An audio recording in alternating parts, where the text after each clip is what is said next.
Hello, I am Bookface, and I am juicing a lime directly into my eyes.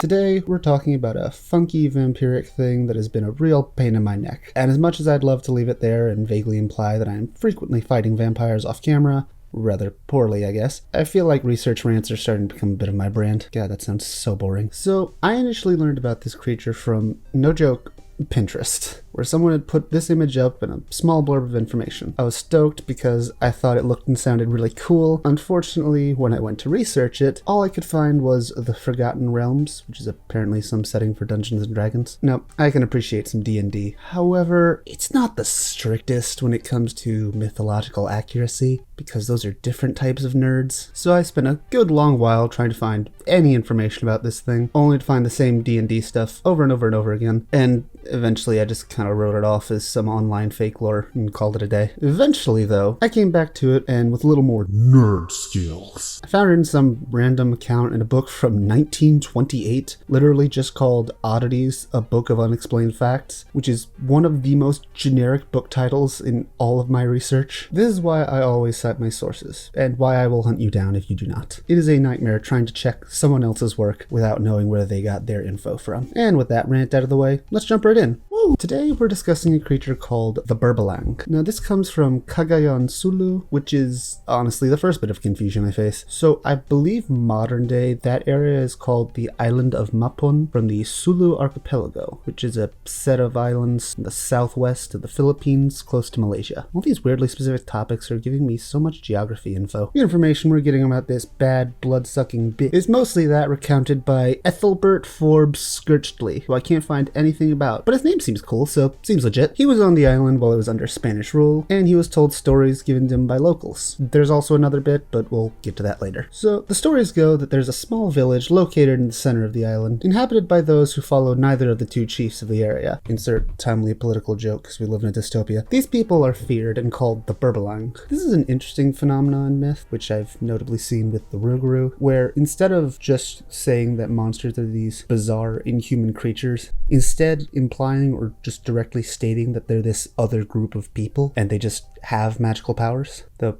now that I say it out loud, that just kind of sounds like some roundabout racism. Anywho, these Burbalang are thought to take jobs working with meat to hide their murderous activities, which is weirdly similar to the Texas Chainsaw Massacre, but I'm almost positive that is a total coincidence. Almost. The reason they crave human flesh is because of the black chick living in their stomachs, which is a baby chicken, because yes, I was asked about that in my Aswang research. No, I'm not saying there's an African-American woman inside every Burbalang's stomach. Didn't really think I needed to say that, but I do. The Burbalang are described as ghoulish creatures, but can be identified in human form because their eyes are narrow slits like a cat's, and you best believe they look at you like a mouse. They dig up graves and eat the entrails of corpses, but since there's often a limited supply of corpses to feed on, they sometimes go with live prey. Haha, joke's on you. I'm inside. Still hurts though. There's some information that seems a little conflicting to me, saying they tend to fly in groups, but also that they're shy and hate socializing, though considering I'm incredibly socially awkward but also hate being lonely, I guess I can't question that combo too much, but I will anyways. It's also believed they have incredible hearing and can tell when someone's dying.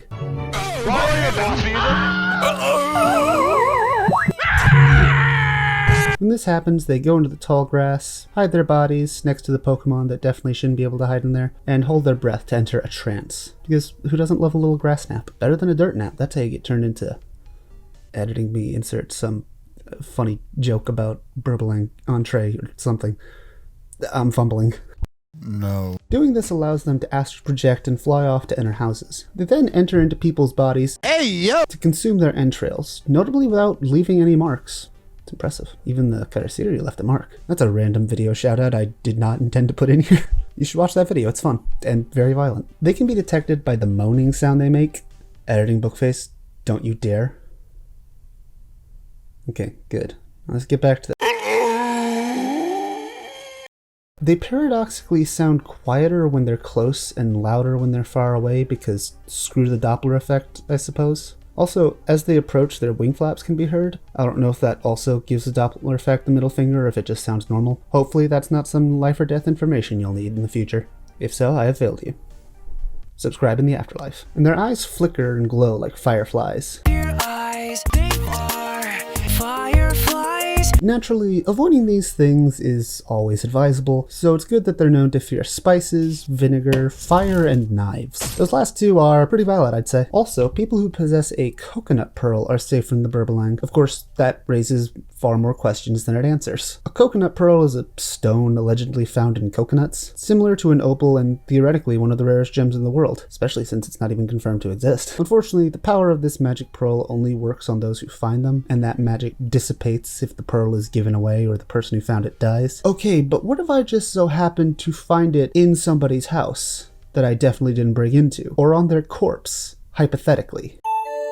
Dang it, not another watch list. It's believed sprinkling lime juice on a grave prevents it from being dug up by a Burbalang, and bodies would often be buried near houses so they could be sprinkled with fresh lime juice every day, which might also protect the house, but that's just a theory. A game theory. Sometimes things just can't be avoided though, and if you ever do have to throw down with one of these things, it's notable that they always appear opposite to their indications, which just makes it even more confusing how this thing works. Typical advice is that if you hear the sound of a Burbalang, you need to spin around and strike in the opposite direction, even though that kind of sounds like how you accidentally kill someone in a horror movie. Generally speaking, outside of Burbalang situations, it's really not good advice to swing a knife around without aiming. And if you want to be extra fancy, it's advised to slash with a crisp blade rubbed in lime juice. Wasting away again, blade. And now we've got that part I mentioned earlier, which is the researcher's own personal experience, which you definitely don't get every day. Usually these people just say, hey, let me ask you all these questions. Oh wow, look at this thing I discovered. I'm amazing. After hearing the stories, Mr. Skirchley wanted to encounter a Burbalang himself, because even back then, we still had the white guy in a horror movie that wants to investigate everything. Eventually, a guy named Matali agreed to guide him and took him within half a mile of the village. The Burbalang village? That's a real place? Even though Matali told him to stop, Mr. Skirchley decided to go ahead himself, armed with a kris and a lime. He was also advised to eat nothing unless he sprinkled it with lime juice, because Burbalang are known to give people food that looks like curried fish, but is actually human flesh. But the illusion disappears if it's sprinkled with lime. It's also believed that eating this disguised flesh would destroy the person's soul and turn them into a Burbalang. Interestingly, this whole don't eat the food thing is very similar to myths of the Fae, and also the Greek idea of the underworld, specifically the story of Persephone. I don't think there's any connection there, I just think it's interesting. We found the village empty aside from a dozen native houses, chickens, and a goat. Calling it now, that goat's the imposter.